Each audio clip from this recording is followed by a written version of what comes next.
ವೀಕ್ಷಕರೇ, ನಮ್ಮನೆ ರುಚಿಗೆ ಸ್ವಾಗತ. ನಾನು ಈ ದಿನ ನಿಮಗೆ ಗೋಧಿ ಬರ್ಫಿ ಮಾಡೋದು ಹೇಗೆ ಅಂತ ತೋರಿಸ್ತಾ ಇದ್ದೀನಿ. ಬೇಕಾಗುವ ಸಾಮಗ್ರಿಗಳು: ಗೋಧಿ ಹಿಟ್ಟು 1 ಕಪ್, ಸಕ್ಕರೆ 3/4 ಕಪ್, ತುಪ್ಪ ಬೇಕಾದಷ್ಟು, ಗೋಡಂಬಿ ಒಂದು 15 ಪೀಸು, 4 ಏಲಕ್ಕಿ, ಸ್ವಲ್ಪ ಎಣ್ಣೆ, ಸ್ವಲ್ಪ ನೀರು. ಈಗ ನಾವು ಪಾನ್ಗೆ 2 ಸ್ಪೂನ್ ಎಣ್ಣೆ ಮತ್ತು 2 ಸ್ಪೂನ್ ತುಪ್ಪ ಹಾಕ್ಕೊಬೇಕು. ಮತ್ತೆ ಈಗ 1 ಕಪ್ ಗೋಧಿ ಹಿಟ್ಟನ್ನ ಹಾಕೊಂಡು ಚೆನ್ನಾಗಿ ಮಿಕ್ಸ್ ಮಾಡಬೇಕು. ಸ್ಟವ್ವನ್ನ ಸಿಮ್ಮಲ್ಲಿ ಇಟ್ಕೊಂಡು ಒಂದು 15 ನಿಮಿಷ ಹುರ್ಕೊಬೇಕು. ಇದು ಹಸಿ ವಾಸನೆ ಹೋಗಿ ಗಮ್ಮಂತ ವಾಸನೆ ಬರೋವರೆಗೂ ನಾವು ಚೆನ್ನಾಗಿ ಒಂದು 15 ನಿಮಿಷ ಹುರ್ಕೊಬೇಕು. ಈಗ ಇದು ಚೆನ್ನಾಗಿ ಕೆಂಪಗಾಗಿದೆ. ಈಗ ಇದನ್ನ ನಾವು ಒಂದು ಪ್ಲೇಟ್ಗೆ ಹಾಕ್ಕೊಂಡು, ಈಗ ನಾವು ಅದೇ ಪಾನ್ಗೆ 1/4 ಆಗಷ್ಟು ಸಕ್ಕರೆ ಹಾಕಿ, 3 ಸ್ಪೂನ್ ಆಗಷ್ಟು ನೀರು ಹಾಕಿ ಚೆನ್ನಾಗಿ ಕರಗಿಸ್ಕೊಬೇಕು. ಚೆನ್ನಾಗಿ ಮಿಕ್ಸ್ ಮಾಡಿಕೊಂಡು ಇದನ್ನ ಚೆನ್ನಾಗಿ ಮಿಕ್ಸ್ ಮಾಡ್ಕೊಳ್ಳಿ. ಇದು 1 ಕಪ್ ಗೋಧಿ ಹಿಟ್ಟಿಗೆ ಒಂದು 15ರಿಂದ 18 ಪೀಸ್ ಆಗುತ್ತೆ. ಈಗ ಮಿಕ್ಕಿರೋ ಸಕ್ಕರೆನೂ ಹಾಕ್ಕೊಳ್ಳಿ, ಅದನ್ನು ಸಹ ಚೆನ್ನಾಗಿ ಮಿಕ್ಸ್ ಮಾಡ್ಕೊಳ್ಳಿ. ಈಗ ಸಕ್ಕರೆ ಕರಗಿದೆ.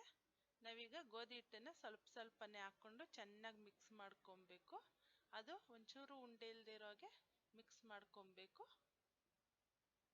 ಈಗ ಚೆನ್ನಾಗಿ ಮಿಕ್ಸ್ ಆದಮೇಲೆ ಏಲಕ್ಕಿ ಪುಡಿ ಹಾಕ್ಕೊಂಡು 2 ಸ್ಪೂನ್ ತುಪ್ಪ ಹಾಕ್ಕೊಂಡು ಚೆನ್ನಾಗಿ ಮಿಕ್ಸ್ ಮಾಡಿ, ಚೆನ್ನಾಗಿ ಮಿಕ್ಸ್ ಮಾಡ್ತಾನೆ ಇರಬೇಕು ಒಂದು 5ರಿಂದ 10 ನಿಮಿಷ. ಇದು ಈ ರೀತಿ ಪಾತ್ರೆಯಿಂದ ಬಿಟ್ಕೊಂಡವರೆಗೂ ಚೆನ್ನಾಗಿ ಮಿಕ್ಸ್ ಮಾಡಿ.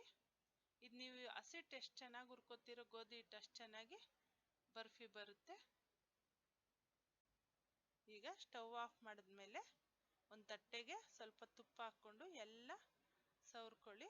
ತುಪ್ಪ ಎಲ್ಲ ಚೆನ್ನಾಗಿ ಎಲ್ಲ ಕಡೆ ಹರಡೋ ಹಾಗೆ. ಈಗ ಬರ್ಫಿ ಮಾಡೋದು ನಾವು ಪ್ಲೇಟ್ಗೆ ಹಾಕ್ಕೊಂಡು, ಅದು ಬಿಸಿ ಇರುತ್ತೆ, ಆದಷ್ಟು ನೀವು ಸ್ಪೂನಲ್ಲೇ ಸ್ವಲ್ಪ ಹೊತ್ತು ತಟ್ಕೊಳ್ಳಿ. ಆಮೇಲೆ ಆರಿದ ಮೇಲೆ ನೀವು ಬೇಕಿದ್ದರೆ ಕೈಯಲ್ಲಿ ಮಾಡ್ಕೊಬೋದು. ಬಿಸಿ ಜಾಸ್ತಿ ಇರೋದ್ರಿಂದ ಕೈಗೆ ಅಂಟುತ್ತೆ, ಹಾಗಾಗಿ ಸ್ಪೂನಲ್ಲಿ ನೀವು ಮಾಡ್ಕೊಬೇಕು. ಫಸ್ಟು ಈ ರೀತಿ ಎಲ್ಲ ಹರಡಿದ ಮೇಲೆ ತಟ್ಟೆ ಪೂರ್ತಿ ಹರಡ್ಕೊಬೇಕು ನೀಟಾಗಿ ರೌಂಡಾಗಿ.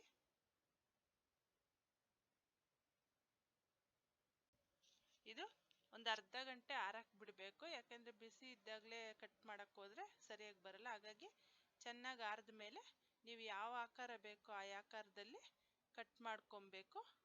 ಕಟ್ ಮಾಡಿಕೊಂಡು ಇದಕ್ಕೆ ಗೋಡಂಬಿಯಿಂದ ಮೇಲೆ ಅಲಂಕಾರ ಮಾಡ್ಬೋದು, ಚೆನ್ನಾಗಿ ಕಾಣುತ್ತೆ.